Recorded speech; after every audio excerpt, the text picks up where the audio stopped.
Okay, today's daf is Kaf Zayin. We are going to start at the bottom of Kaf Vav Amud Bet. We said yesterday that according to Rabbi Yehuda, Shacharit is until 4 hours of the day, which means not 4 hours 10 a.m., but the fourth halachic hour of the day, or 1/3 of daylight. For simplicity's sake, we're going to call that 10 a.m., but we're going to keep in mind that it's not literally 10 a.m. So the Gemara asked the following question, and this is 3 lines up from the bottom of Kaf Vav Amud Bet. Ibayalu, they asked the following question: Ad ve'ad bichlal, dilma ad velo ad bichlal. When Rabbi Yehuda says that you can pray Shacharit until the 4th hour, does he mean until the beginning of the 4th hour? Or does he mean through the 4th hour? In other words, does he mean till 9 a.m., which would be the very beginning, the end of the 3rd hour, the beginning of the 4th hour? Or does he mean through the 4th hour? So, odilma ad velo ad bichlal. That's the question. Ad ve'ad bichlal means up to and including. Ad velo ad bichlal means up to and not including. So Tashima, come and listen. Rabbi Yehuda omer ad pelaga mincha. We said with regard to mincha that Rabbi Yehuda says you go up till plag ha-mincha. What's plag ha-mincha? You take the last part of the day from 3:30 to 6, right? From 9.5 halachic hours to the end of the day till 12 halachic hours, which we're calling for shorthand's sake 3:30 to 6. So you take half of that, which gives you 4:45. That's called pelag mincha. Okay, Pelag Mincha, he said, is the deadline for Mincha. Now, if he means Ad ve'ad bichlal, I amrat bishlama ad velo ad bichlal, hainu de'ika ben Rabbi Yehuda l'Rabanan. Now, if Rabbi Yehuda meant Ad velo ad bichlal, he meant up to Pelag Mincha, but not including, that means up to 4:45 is the deadline for Mincha. That makes sense. Now, there's a difference between Rabbi Yehuda and the rabbis, because he says only till 4:45, they say till 6. So that's up to not including, because it's up to that last segment of the day, but not including that last hour and 15 minutes. But if Rabbi Yehuda really meant up to and including the last segment of the day, Rabbi Yehuda hainu Rabbanan, as we turn to Kaf Zayin, then Rabbi Yehuda is saying the same as the rabbis, because they both say till sunset. Rabbi Yehuda says up to and including that last hour and 15 minutes, which brings you to 6 p.m. The rabbis say starting from night, up to nightfall, which is also 6 p.m. So therefore, elamai ad velo ad bichlal. Thus, we must conclude that Rabbi Yehuda means up to, but not including that last hour and 15 minutes of the day. He means up till 4:45 is the deadline for mincha. But what about the end? We have the opposite problem at the end. V'shel musafin kol hayom. The rabbi said you can say musaf all day long. Rabbi Yehuda omer ad sheva sha'ot. Rabbi Yehuda says only until the 7th hour, which we're going to call 1 p.m. Okay?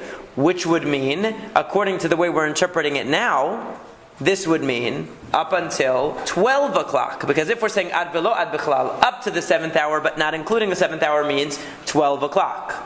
Okay, the end of the 6th hour of the day.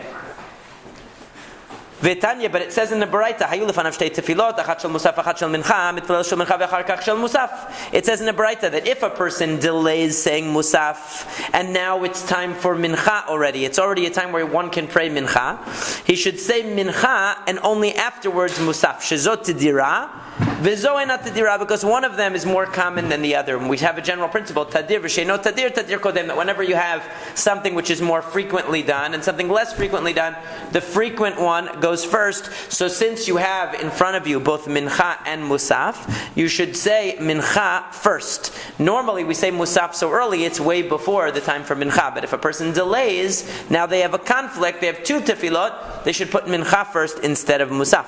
When does this become a problem? It becomes a problem on Yom Kippur.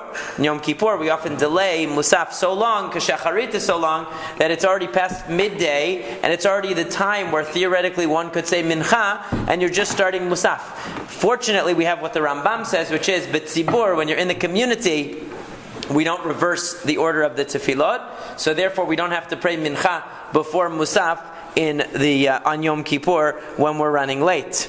So, Rabbi Yehuda omer mitpalel shel musaf ve'achar kach shel mincha. However, Rabbi Yehuda says the opposite. He says, you know what? You should go with the regular order. Even if you delayed saying musaf till 2 o'clock in the afternoon, although according to him that would be too late. Even if you delayed musaf until the time where mincha and musaf are both obligatory, you should say Musaf first. Shezo overet v'zo eina overet. Because according to Rabbi Yehuda, there is a deadline to say Musaf. What's the deadline? The 7th hour.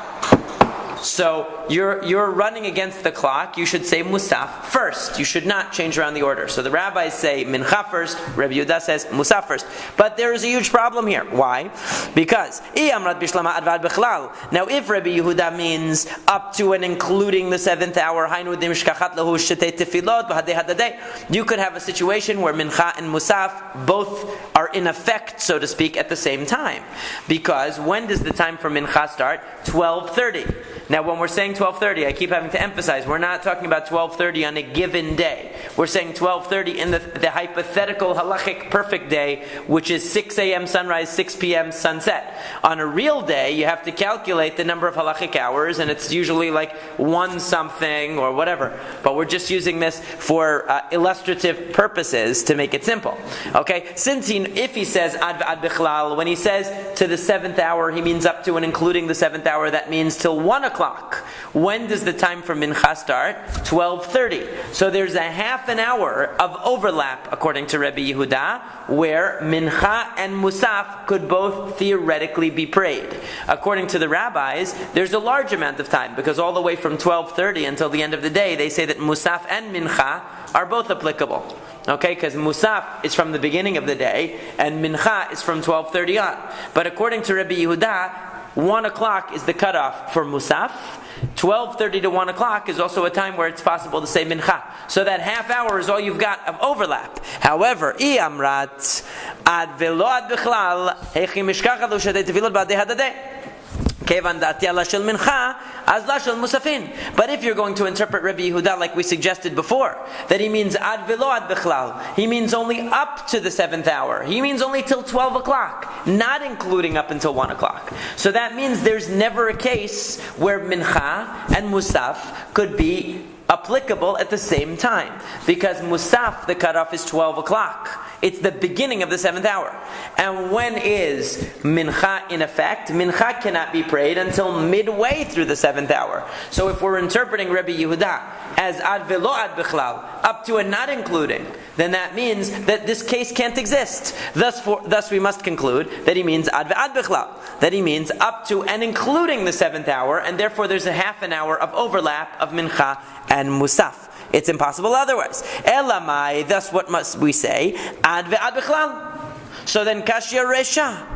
But then we're going back to our original problem. What was our original problem that made us conclude that Rabbi Yehuda means up to and not including? It was the fact that when it comes to Pilaga Mincha, when it comes to the last hour and 15 minutes of the day, he said up to Pilaga Mincha. If we say up to and including that last hour and 15 minutes of a day, that's sunset. That's the same as what the rabbis are saying. Okay? So, what do we say then? So, Ma'ika bin Rabbi Yehuda l'Rabbanan. So, mi savrat hai pelag mincha, pelag acharona ka'amar, pelag rishona ka'amar. You are making a mistake because there are 2 pelag minchas. What are they? Remember, from 3:30 to 6 o'clock is that last piece of the day.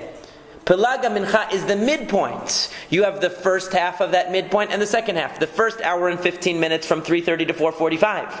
And the second hour and 15 minutes from 4:45 to 6. When he says ad bichlal, up to and including, he means from 3:30 to 4:45 up to and including. 3:30 to 4:45. Not from 4:45 to 6.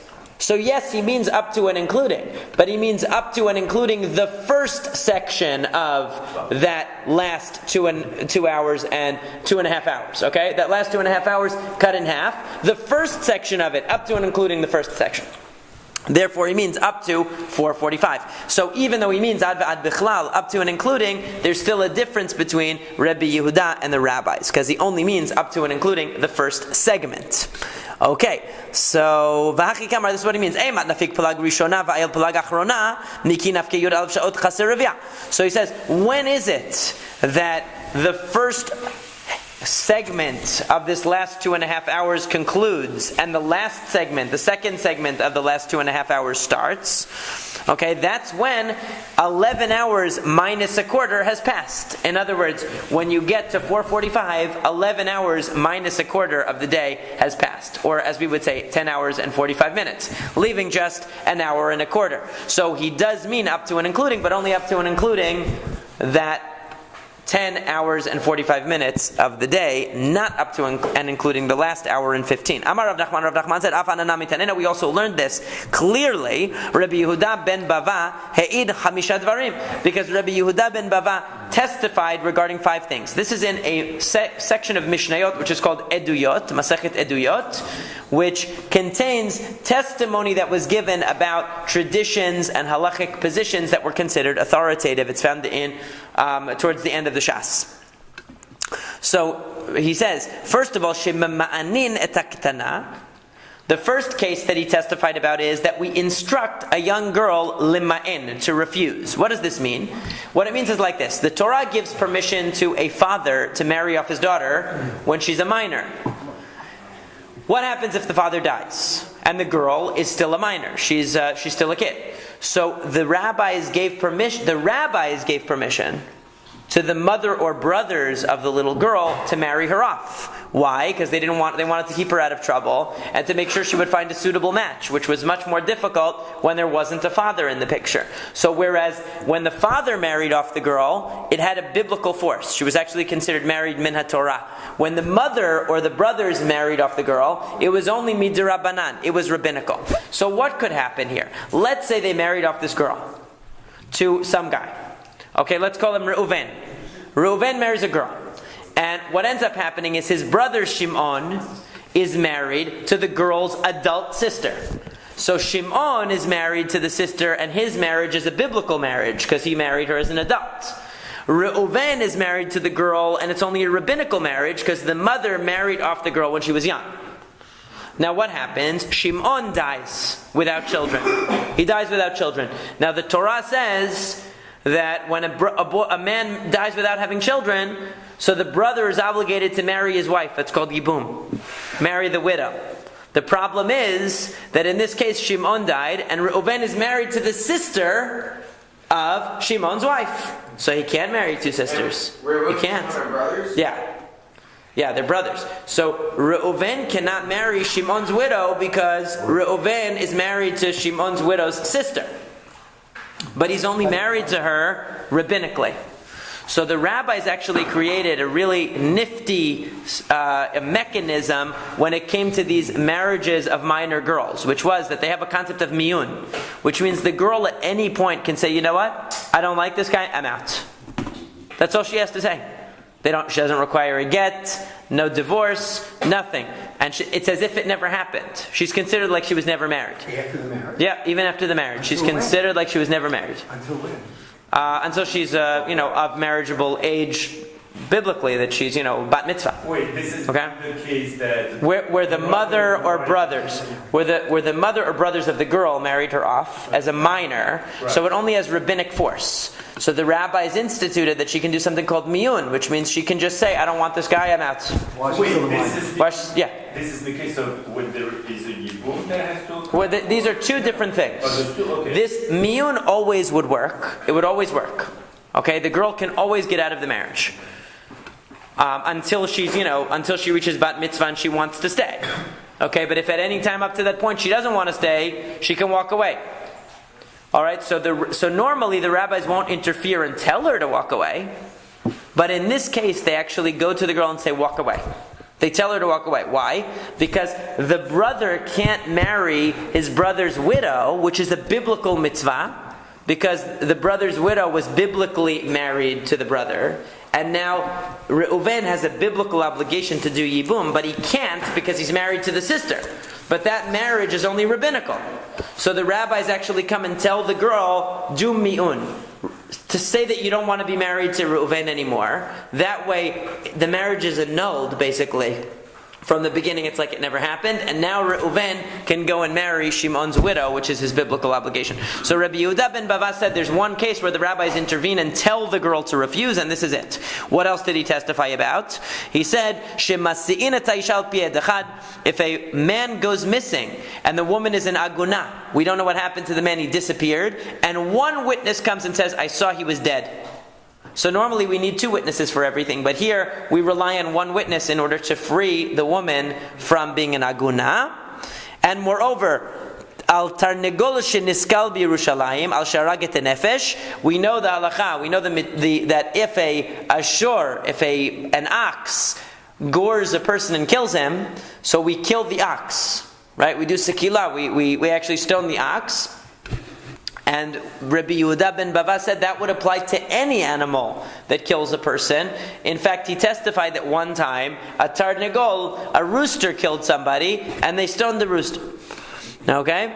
Ve'aliyayin ben 40 yom sheharaget hanef. No, it didn't harag. If it were wine that was ben 40 shana, it might have killed somebody. But I read the line twice. Aliyayin ben 40 yom shenitnasech al gabei hamizbeach. That after 40 days of fermentation, the wine is considered sufficiently mature to be used as wine in the Beit HaMikdash when they would pour the libations. 40 days is the minimum. And V'al Tamid Shel Shachar Shekarav B'arba Sha'ot, that this is the last point and the relevant point to our discussion, which is that the Tamid of the morning sacrifice, the Korban Tamid, was offered during the 4th hour. What does that mean? It means not up to the 4th hour, but during the 4th hour, which means ad ve'ad bechlal, which is exactly what we were saying, that Rabbi Yehuda means up to and including the 4th hour. Because he said, during that 4th hour, they actually offered the korban of the morning. Shema mina, thus we see, ad ve'ad bechlal, that when Rabbi Yehuda said to the 4th hour, he meant up to and including. Shema mina, thus we can conclude. Amar Rav Kahana said, halacha ke Rabbi Yehuda ho'ilu tnan bevechirta kevateh. He said, Rav Kahana said, who would nowadays, if he lived today, would be called Rabbi Cohen, said that the halacha follows Rabbi Yehuda because it is taught bebechirta kivate. Bechirta means the choice teaching, because every halacha in Masekhet Eduyot is considered especially authoritative. So since testimony that in the times of the Beit HaMikdash they actually followed the principle of Rabbi Yehuda, since there was an actual testimony from Rabbi Yehuda ben Bava to this effect, therefore we can conclude that is, in fact, the authoritative view, that the Korban Tamid of the morning was offered until up to and including the 4th hour of the day. And this is why one should pray shacharit before the 4th hour of the day. And this is why if somebody misses it, it's considered b'diavad, that now they can't say the brachot of the Shema anymore up till Chatzot. They can still say shacharit until Chatzot, until midday, but not with the blessings of the Shema. And then once they hit Chatzot, they can't do anything. They have to wait for mincha, pray mincha, and then say the Amidah again to make up for shacharit. That's what the halacha is. But that's why we consider the end of Zman Tefillah, the end of the time for prayer, is the 4th hour. That's why in the Luach, when it says Sof Zman Tefillah, the end of the time for prayer is always one halachic hour after the end of the time for Shema, which is the 3rd hour. So does the Rambam say that you don't say the Shema at all, since the Rambam says that you're not allowed to say the Shema without... Actually, the Rambam has a different opinion totally, because the Rambam says you can actually say the Shema with the Berachot all day long. Okay, so he doesn't even come into this piece, doesn't even come to the question. But so he's not, his view is beyond this. But the way that we hold is that it has to at least be during the time of Tfilat Shacharit. So do we hold that we say the Shema with the brachot, or we say the Shema without? Only up till the 4th hour. Once you're past the 4th hour, you can say the Shema without the brachot and the Amidah. You say the Shema and the Amidah, but no brachot. Okay, so we don't follow the Rambam. We don't follow the Rambam on that. Just wake up early. Exactly. This is a Rabbi Yehuda and the up to including in Plug Hamid. Right. Mm-hmm. But it's only the first half. Does that half have a special name? No, it doesn't have a special name. Yeah, the first half, yeah. So man tana lahaditnan. Who taught the following matter that we learned? V'chama shemesh v'namas. It says about the man that when the sun would become hot, it would melt. Remember that? B'arba sha'ot. And the rabbis said this means the 4th hour. It was in the 4th hour that the man would melt if it were on the ground. So who says 4th hour? Now why is this a problem? It's a problem because it says that they would gather the man baboker. They would gather the man in the morning. But then it's saying that the man melted during the 4th hour. But doesn't everybody hold that the 4th hour is still the morning? Okay, so this is what the problem is going to be. So it goes on to say like this. You're telling me the 4th hour. Maybe it means up to noon. It melted at noon.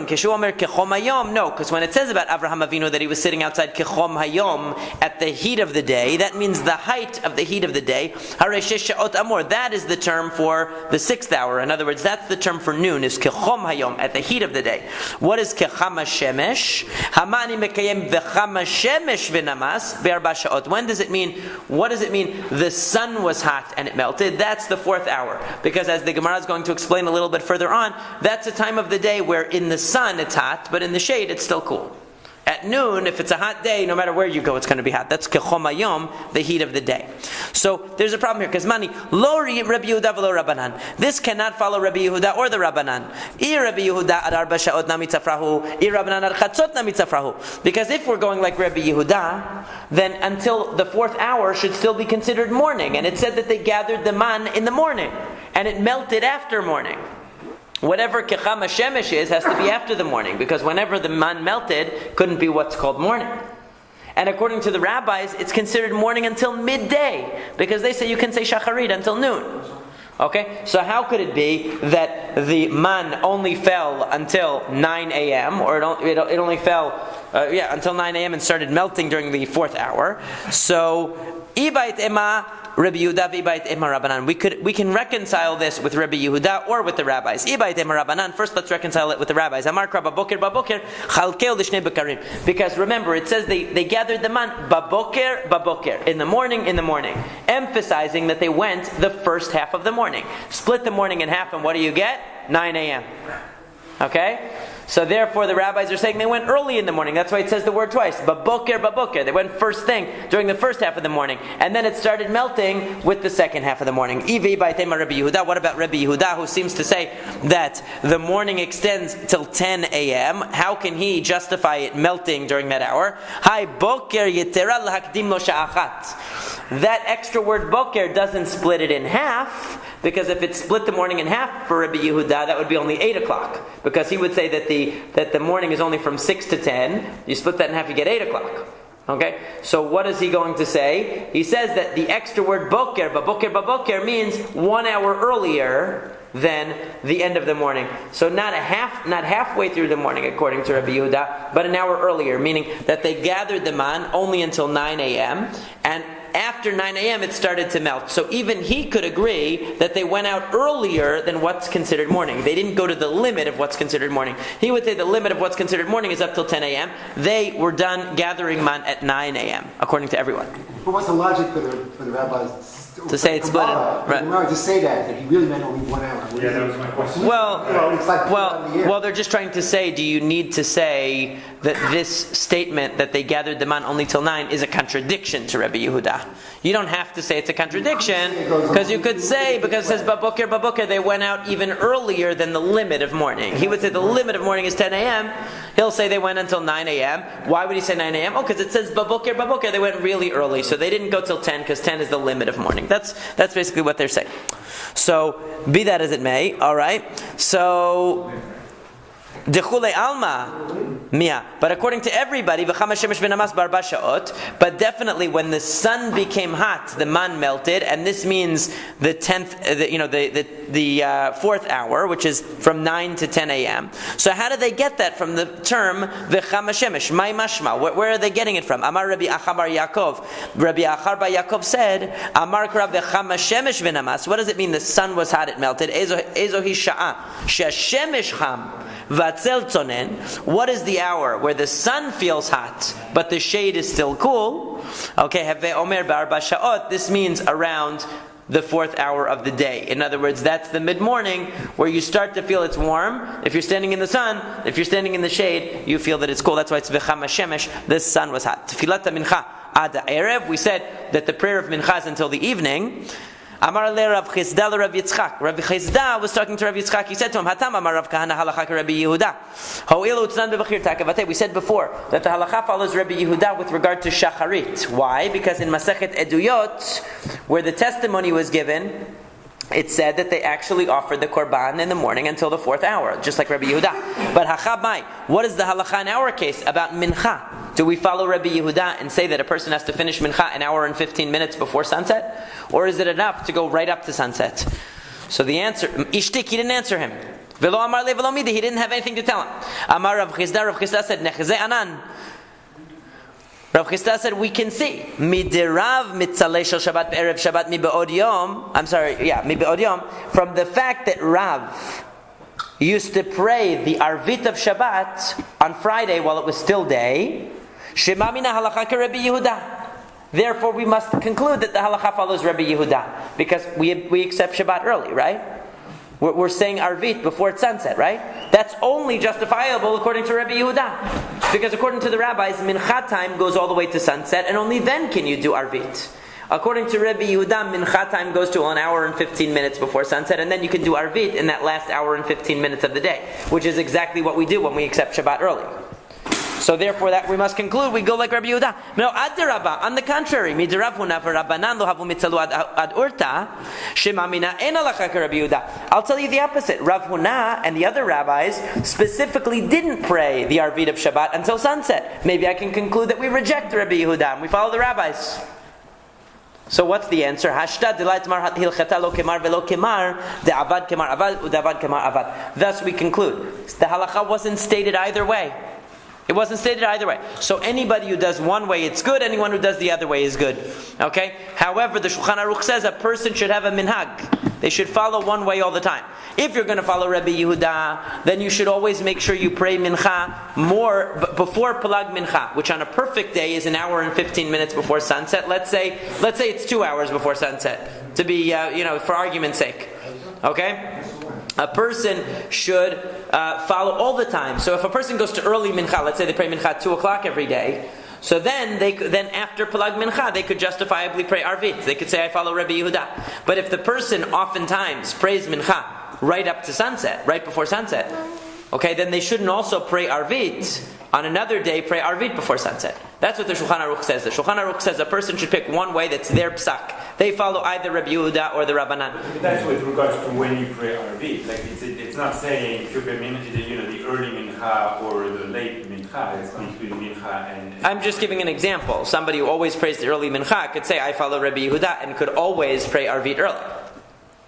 But somebody who usually prays mincha right before sunset can't say, I want to pray Arvit before sunset. So in other words, if you always pray mincha gdola, you should always pray mincha. You don't have to. You don't have to then do Arvit early. Rabbi Yehuda doesn't say you have to say mincha before sunset. He just says you can. He says that's the earliest time. But you said you have to have your custom. Right. It doesn't depend on the time of year. It's got to be the same. Okay, so this is an issue. Okay, so it's a very complicated issue. I don't want to go into all the halachot. We'll never finish the daf if we do all the halachot. But basically the bottom line, the very simple bottom line is like this: that in theory a person should have one way that they do all the time. If there's a situation of a problem, like for example, you have the community together and you said mincha, and now you want to do arvit, and it's past plug mincha. So there are two problems. One problem is on the same day, can you contradict yourself? If it's already past plug mincha and you do mincha, you could say, okay, I'm following the rabbis, right? It's a half hour before sunset. I'm following the rabbis, right? But then you say, no, now I want to do arvit right now, before sunset. Wait a second. Well, how can you do that? Oh, because I'm following Rabbi Yehuda now with arvit. Aruch HaShulchan tells that you can do. Yeah, I know. Some people say even on the same day you could contradict yourself. Like Rabbeinu Tam says that. Right. But the accepted halacha is on the same day don't contradict yourself. But you can't see it. Even on different days, you should try to have one custom that you follow. Right. But in a case of tzibur, where there's tirchad tzibura, that you're going to lose your minyan, then you might be able to pray both mincha and arvit both before sunset. For example, on Erev Shabbat, when you want to bring in Shabbat early. I don't want to go into all the details now, but that's basically what the halacha is. Okay, so now we move on. So basically the point is that both of these views are in play. They're both valid. Okay. So Rav ikla lebegniva. Rav came to the house of Geniva. V'tzali shel Shabbat be'erev Shabbat, and he prayed the Shabbat prayer of Arvit on erev Shabbat, meaning it was before sunset. Va'ava mitzalei Rabbi Yirmiyah bar Abba la'achorei de Rav, and Rabbi Yirmiyah bar Abba was right behind Rav. V'siyem Rav v'lo pisakel etzlo ted Rabbi Yirmiyah, and Rav finished his Amidah. But because Rabbi Yirmiyah bar Abba was behind him, he didn't take his 3 steps back. He didn't want to go in his face. Shema mina tzalat. We can learn 3 halachot from this. Shema mina mitpalel adam shel Shabbat be'erev Shabbat. We learn from this that you can pray the Arvit of Shabbat even though it's not sunset yet. Ushma mina mitpalel talmid achorei rabbo. We can learn that a student is allowed to pray right behind his teacher, even though generally we say that a student, as we're going to see, should not pray the Amidah right behind his teacher.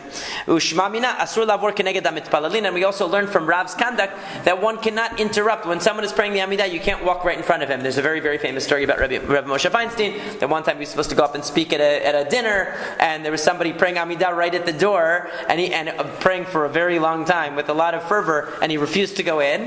And they had to wait for a significant amount of time for him to go up to give his talk, because he wouldn't pass in front of the person who was saying the Amidah, which is exactly what the halacha is. One cannot do that. Okay, so moving forward. So Misayah Leila Rabbi Yoshua ben Levi. This seems to support the halacha of Rabbi Yoshua ben Levi. The Amar Rabbi Yoshua ben Levi Asur lavor keneged hamitpalelin, because Rabbi Yoshua ben Levi said one cannot walk in front of somebody who's praying the Amidah. Well, wait a second. Is that true? Rabbi Ami Rabbi Asi chalafei. But didn't Rabbi Ami and Rabbi Asi, they were seen walking in front of somebody praying the Amidah? Answer, Rabbi Ami, Rabbi Asi, chutz arba amot de chalfei. As long as you are more than 4 amot in front of the person, you are 6 feet in front of them. It's not like if I'm praying the Amidah here and you're walking over there, that you're walking in front of me. That's way too far. Okay, so right in front of them you can't go. And there are different interpretations of why. It's not kavod for the Shekhinah, that the person's standing before Hashem, or just because you're mafriya, you're interrupting and ruining the person's kavanah. Whatever the reason is, one is not allowed to do it when they're close to the person. But if they're a distance of 6 feet, they're not considered to be right in front of them anymore.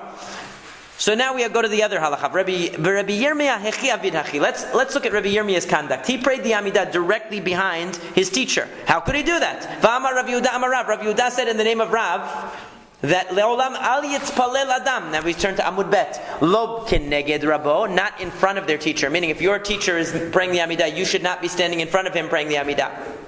And v'lo achorei rabo, you shouldn't be right behind him.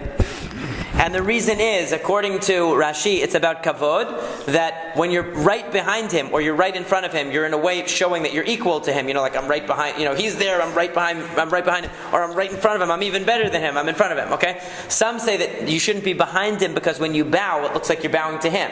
So it's actually the opposite. It's not because you're putting him down, it's because it looks like you're idolizing him a little bit too much. He's right in front of you and you're bowing to him. So there are different views about the reason for this halacha, but the third reason is exactly what's in the story, which is if you're right behind your Rav and then he wants to take his 3 steps back, you're going to be blocking him. Okay, so it's also a lack of kavod because you're stopping him. Okay, but whatever the case may be, Tanya Rabbi Eliezer, Rabbi Eliezer said, somebody who prays right behind their teacher. Somebody who greets his teacher in the ordinary manner. Like, hey, how you doing? Instead of with kavod. Although there are some people who say that means you shouldn't greet him at all. You should wait for him to greet you. Somebody who responds to the greeting of his Rav in a disrespectful way, meaning just like an ordinary person, instead of with kavod. Somebody who competes with the yeshiva of his Rebbe, meaning that his Rav has hasn't given him permission and he decides to open up his own Beit Midrash and start teaching halacha according to his own shitot. Or somebody who tells over something that he didn't hear from his teacher, meaning either that he tells it over as in the name of his teacher and it's not true, so he's misrepresenting, or he tells it over anonymously and people assume that it's coming from the teacher, and if it's not good, if he says something foolish and then people say, oh, that must be from his teacher. He didn't say, I thought of this myself, or I heard it somewhere else. People are going to assume it came from the teacher, and then they're going to hold the teacher up to criticism for something that he never said. Okay, so all of these things, gorem lashchina shetistalek misrael, all of these things, all of this lack of respect for the Rav is going to cause the divine presence to depart from Israel. So how could Rabbi Yirmiyah pray behind Rav? That's one of the things you're not supposed to do. Shanei Rabbi Yirmiyah bar Abba. Rabbi Yirmiyah bar Abba was different. The Talmid Chaver Hava. Because he wasn't an ordinary Talmid, he was a Talmid Chaver. Talmid Chaver means somebody who's not just a student of the Rav, but somebody who is developed to the point that he's considered a colleague. He's now on par with the Rav. He's somebody who's advanced to the level that now he's considered to be equal to him. So, v'hainu deka'amar le Rabbi Yirmiyah bar Abba le Rav. That's why when Rabbi Yirmiyah asked Rav, Rabbi Yirmiyah in the same incident saw that Rav prayed the Amidah of Arvit, of Shabbat, before Shabbat had actually started. And he asked him, oh, mi badalt, do you now stop doing melacha? In other words, Shabbat didn't start yet, but you said the prayer of Shabbat. Do you have to start observing Shabbat? That's what he said. So, Amar La'in Badilna. He said, yes, now that I prayed the Arvit, I have to stop doing Melacha. Velo Amar Mi Badil Mar. He didn't say, did the master stop, which would be the proper kavod. When you speak to your Rav, you're supposed to speak to him in a very respectful way. Okay, so therefore you see that he didn't address him with the honorific that you would address your Rav. He addressed him more like a colleague. He didn't use the extra title Mar. Omi Badil, is it really true that once Rav prayed his early Arvit that he stopped doing Melacha? Amar Rabbi Avin, but Rabbi Avin said, Pamachat hitpalel Rabbi shel Shabbat, Erev Shabbat. Once upon a time, Rabbi, who is Rabbi Yehuda Nasi, prayed the Arvit of Shabbat on Erev Shabbat. Meaning it was still daytime. V'nichnas lemerchatz. And then he went into the bathhouse. V'yatza v'shenalan pirkin. And then he came out and he taught us the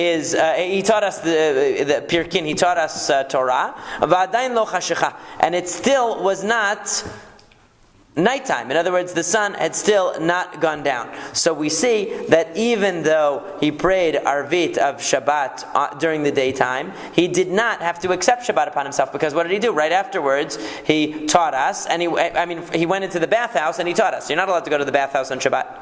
Amar Rava said, he went in, Rava said, he only went in to sweat. He didn't go into the actual bathhouse, and that was before they made a gezerah, because there was a time actually that you were allowed to go to the bathhouse on Shabbat. But then they made a gezerah, they made a decree, because the commercial bathhouses were saying that they heated up the water before Shabbat. But if there was a problem, they were actually heating it on Shabbat, because they didn't want to lose the customers, So they later made a gezerah, they made a decree that you couldn't go into the bathhouse on Shabbat. This was before that decree. You were allowed to go even on Shabbat. So he went in for the sauna, and he was allowed to then. It wasn't prohibited on Shabbat. But so that's how they got out of the problem. So really he was observing Shabbat once he said Arvit.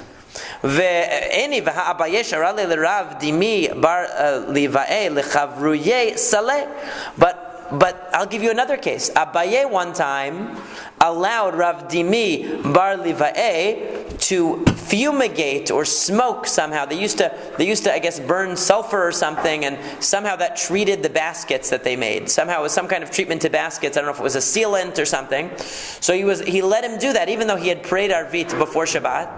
He had prayed Arvit while it was still daytime, and then he allowed him to actually do Malacha. Afterwards. So that's not a good example, because that was a case where Shabbat was accepted in error. That's why he allowed him to do it. Why? Because it was a cloudy day. They thought the sun had gone down. They prayed Arvit, and then the clouds went away. They saw it was sunny. So they said it was a mistake. So since Rav Dimi had only accepted Shabbat by mistake, he was allowed to go back and do Malacha. But if you accept it on purpose, you're not allowed to do Malacha. Is it really true that if you make a mistake you have to go back? Another V'ha'amar Rav Avidan, but Rav Avidan said, Pamachat nitkashru shamayim be'avim kasvurim ha'am lomar chashichahi v'nechnesu lebet hakneset v'tpalalu shel motzei Shabbat b'Shabbat. Actually, this was the opposite side of the case. One time it became really cloudy on Shabbat. They said, oh, Shabbat must be over, because it was so dark in the sky. We've seen that before. It was so dark, they thought Shabbat was over. So they went into the synagogue, they prayed Arvit of motzei Shabbat to end Shabbat, and then all of a sudden clouds went away, it was still daytime. Whoops! V'nitpazru avim v'zarcha hachama. The sun was shining. Uba'u v'shalu et Rabbi. They came and asked Rabbi. V'amar ho'il v'itpalalu itpalalu. He said, since they prayed already, they prayed already. In other words, they weren't allowed to do malacha, obviously. It was still Shabbat. They're not allowed to desecrate Shabbat. But they don't have to go back and do the prayer of Motzei Shabbat again. Which shows you that if you make a mistake, in other words, just like if you make a mistake at the end of Shabbat and you pray too early, it counts. If you make a mistake at the beginning of Shabbat and you pray too early, it should also count. And in that case, it should count and obligate you to keep Shabbat. So what does he say? No. The reason why Rabbi said they don't have to go and pray again was because it was the tzibur, the community. We don't want to put a tircha, we don't want to put excess burden on the community. So since they had already gathered and prayed, we don't make them pray again. So if the entire tzibur had gotten together and gathered and prayed Shel Erev Shabbat, even if they had prayed the Arvit of Shabbat early because they thought it was really Shabbat, but they didn't intend to accept Shabbat early, we wouldn't make them go back and pray again.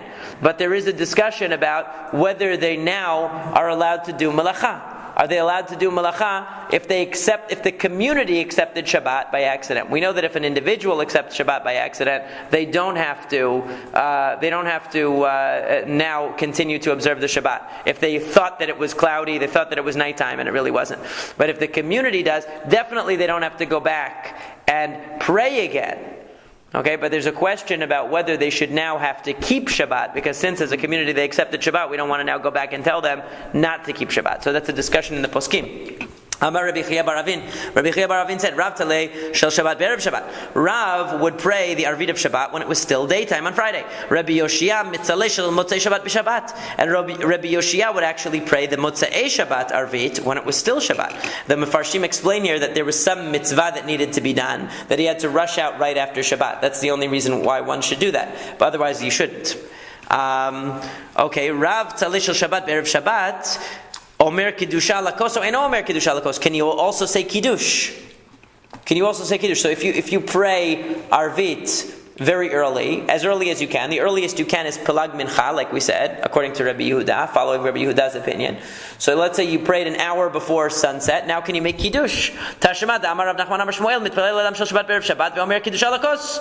The halacha is that a person can not only pray early, they can even say Kiddush. Although there are some poskim that say that if you do start the Suda early, the Shulchan Aruch says you can not only say Kiddush, you can finish your entire meal and do Birkat HaMazon, and if the sun is still shining, and it's fine. But according to the Magen Avraham and some other poskim, you should at least have a kazayit of bread, you should at least have some bread after nightfall when it's actually Shabbat. The halacha follows this view. Rabbi Yoshia mitzalei shel Motzei Shabbat b'Shabbat. What about the other side? Rabbi Yoshia would say the tefillah of after Shabbat while it was still Shabbat. Omer Havdalah Lakos, Omer Havdalah Lakos. Now obviously you cannot do the candle while it's still Shabbat. That goes without saying. But the candle can always be done later.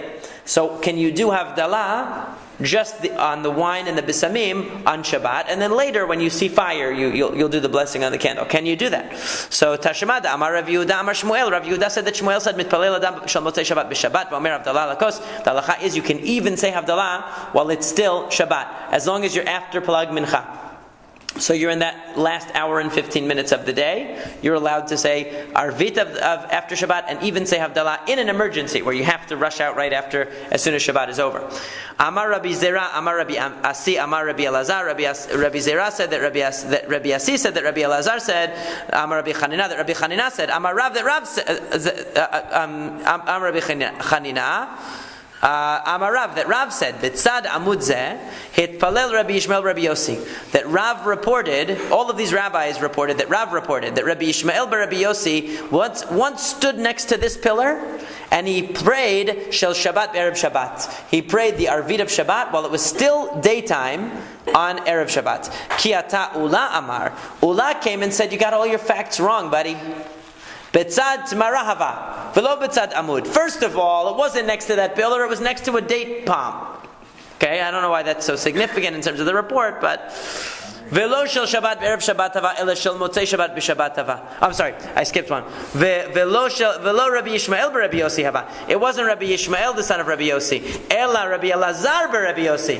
It wasn't Rabbi Shmuel the son of Rabbi Yossi, it was Rabbi Elazar the son of Rabbi Yossi. And velo shel Shabbat ve'erev Shabbat hava, ela shel Motzei Shabbat b'Shabbat hava. And it was not a Friday afternoon, it was a Saturday afternoon. It wasn't that he prayed and brought Shabbat in early, it was that he was saying the prayer for after Shabbat while it was still Shabbat. Now we get into the great story. Tfilat ha'erev en la keva. We said that the prayer of the evening has no keva, which we take to mean it doesn't have a fixed time, but it actually has a meaning beyond that. It has a dual meaning. My en la keva.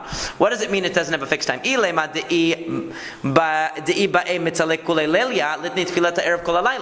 all you want to tell me is that the prayer can be said all night, so say Tfilat erev kol halayla. Just like we said Tfilat musaf kol hayom. Why don't you just say all night? Elamai in lakeva. In lakeva, it has no fixedness, okay? Has a meaning beyond the time. Which means Kaman Amar Tfilat Arvit Reshut. Which means that Tfilat Arvit, this is following the view that Tfilat Arvit is optional, it's Reshut. Now there are two opinions about what Reshut means. According to Tosafot, which seems to be the prevailing opinion among the Rishonim, what Reshut means is not that it's totally optional, like whenever you feel like it. But what it means is that a person who has another mitzvah to do, okay, could put aside Tfilat Arvit. Or if they had already gotten into bed at night, they'd already gotten in their pajamas, they're in bed, and then they realized they didn't pray Arvit, that such a person could skip the Arvit for that night. Okay? But it doesn't mean that it's totally optional, like that it's not important. Okay? Da'amar Rav Yehuda Amar Shmuel, Rav Yehuda said, Shmuel Tfilat Arvit, that Tfilat Arvit, Rabban Gamliel Omer Chova, Rabbi Yoshua Omer Reshut. That Rabban Gamliel said it was obligatory. It's just as obligatory as Shacharit and Mincha. And Rabbi Yoshua said it's optional. It's of a lower status of obligation. Amar Abaye halacha kedivrei Omer Chova, Rava Amar halacha kedivrei Omer Reshut. Abaye said that the halacha follows the opinion that it's obligatory. Rava says the halacha follows the opinion that says it's optional. Now again, it doesn't mean optional like it's not important. It just means that if somebody had gotten into bed and they were already, they were already relaxing for the night and in their pajamas, they wouldn't have to get out to do it. Or if they had a mitzvah overet, another mitzvah that they needed to do, they could put it aside. And that's actually what the halacha is. In fact, the reason why we say Kaddish to interrupt between Hashkiveno and the Hamidah and Arvit is to show that it doesn't have the same status as Shacharit. Now here comes the story. Tanu Rabbanan, the rabbis taught. There was once upon a time a student who came before Rabbi Yoshua, and he asked him the following question: Amar le tfilat arvit reshut o chova? Is the prayer of the evening reshut? Is it optional or is it obligatory? Amar le reshut. He said it's optional. Okay, now the same student, Rabban Gamliel, went to Rabban Gamliel. Why he did this, we'll never know. Amar le tfilat arvit reshut o chova. He already asked Rabbi Yoshua. He got Rabbi Yoshua's opinion, the lenient opinion. I know. He goes to Rabban Gamliel and he says, "What do you hold? Is it reshut or chova? Is it optional or obligatory?" Amar le chova. He said it's obligatory. Amar le, hello Rabbi Yoshua. Amar le reshut. What do you mean? Rabbi Yoshua told me it's only optional. He's causing trouble. Maybe, obviously not on purpose, okay? Amar le hamten adji kantu balei teresin lebet midrash. He said, wait. Rabban Gamliel said, wait until the masters of the shields, which means the Talmidei Chachamim, because they do the battle of Torah, they debate each other. Wait until they all come into the Beit Midrash. Kishenichnesu balei teresin, when everybody was in the Beit Midrash, amada shoel v'sha'al, the questioner stood up. We're going to find out who it is at the end. You'll be surprised. The questioner stood up and he asked, Tfilat Arvit Reshut o Chova. Is the prayer of the evening obligatory or is it optional? Amar le Rabban Gamliel Chova. Rabban Gamliel said it's obligatory. Okay, now imagine, everybody's together. This is in the big Beit Midrash, this is a public lecture. Amar lehem Rabban Gamliel lechachamim. Rabban Gamliel said to the rabbis, Klum yesh adam shecholek b'davar zeh. Is there anybody here who disagrees with me on this? Amar le Rabbi Yoshua lav. Rabbi Yoshua said, not me. Okay.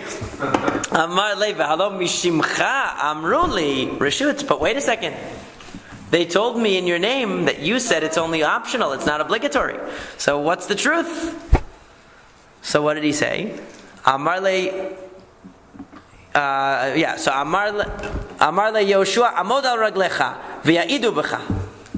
So he said to him, Yehoshua, which is not the most respectful way to refer to a rabbi, right? Yehoshua, stand up on your feet and they'll testify against you. Amad Rabbi Yoshua al raglav. Rabbi Yoshua stood on his feet. Va'amar, and he said, Il maleh ani chai v'hu met. Listen, if I were alive and he were dead, I can deny what he says because he'd be dead, I'd be alive. But now that we're both alive, how am I going to deny what the living person said? In other words, he's testifying against me right here. I'm not going to deny it. All day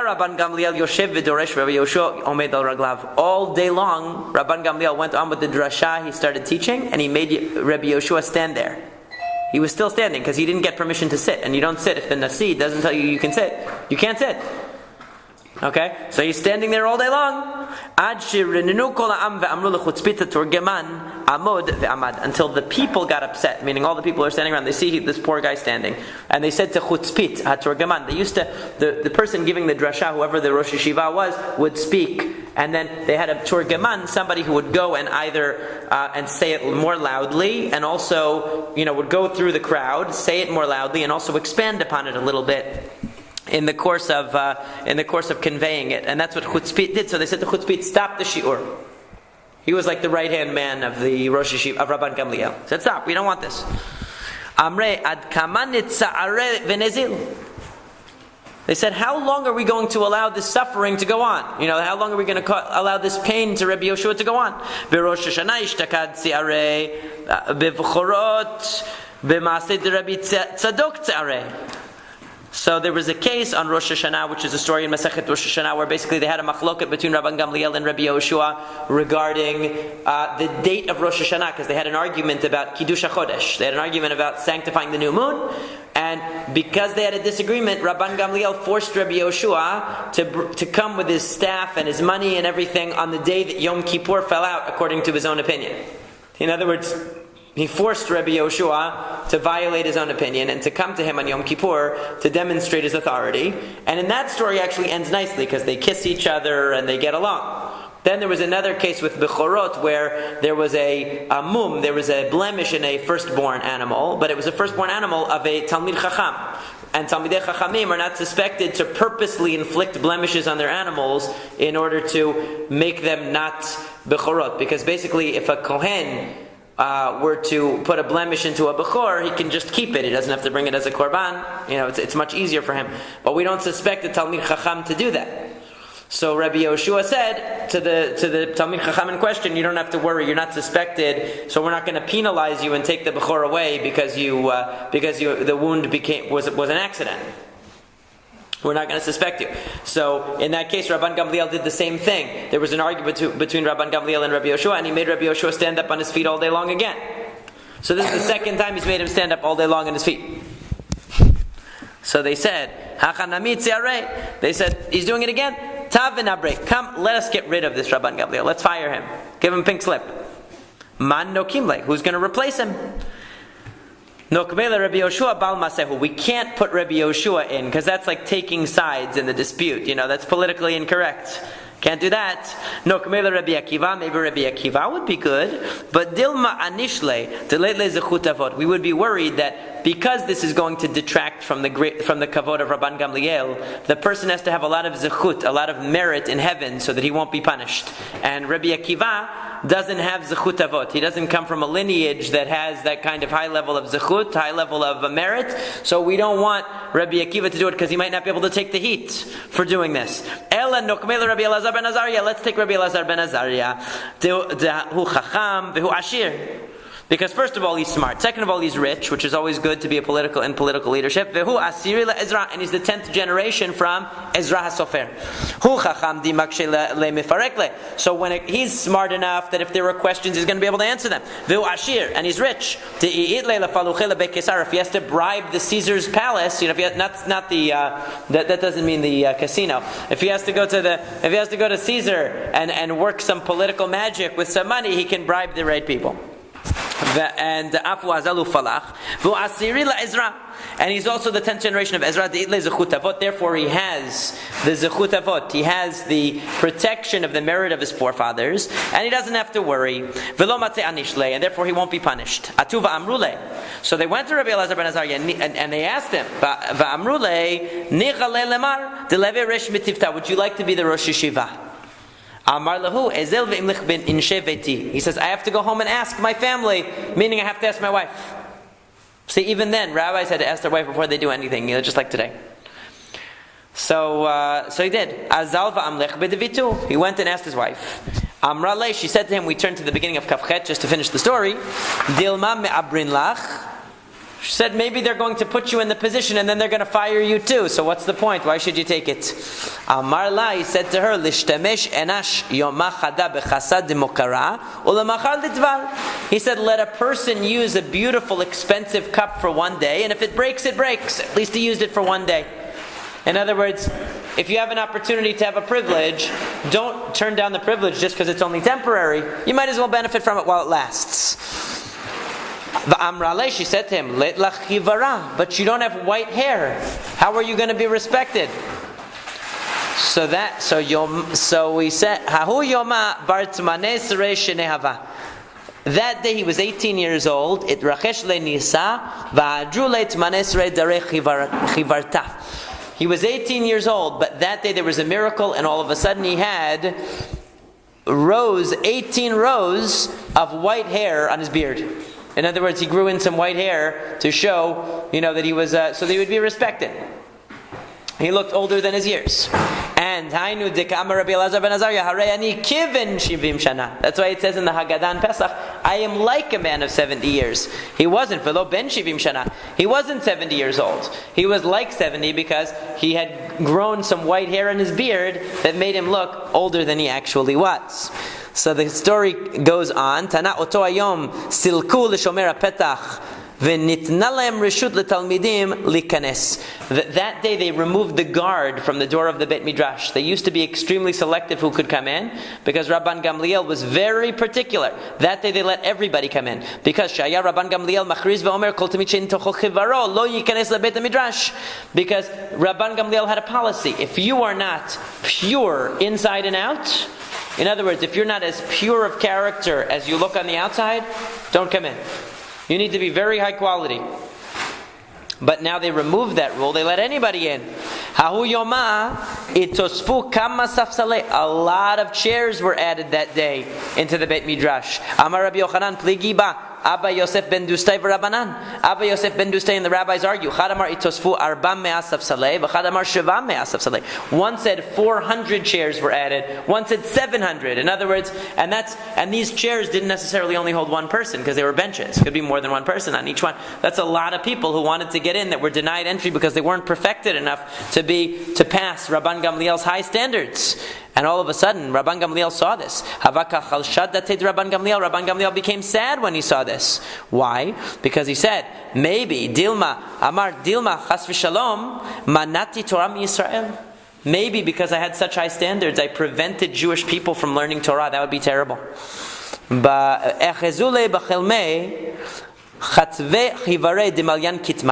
he had a dream where he saw white jugs filled with ashes. Meaning, you think these people are so great, they're really junk. They're really filled with ashes. So you were right, not to let these people in. They're only good on the surface. They're really inside, they're just ashes. However, velohi, but it's not really true. They just showed him that dream in order to appease him, to make him feel better because he felt depressed. But in reality, Hashem was pleased with the fact that now the Beit Midrash was open to everyone. There's actually a postscript to the story where Rabban Gamliel and Rabbi Yoshua make up, where we find out who the student was who originally asked the controversial question and stirred up the pot. We'll find it out tomorrow. That's a cliffhanger. Chazak u'baruch.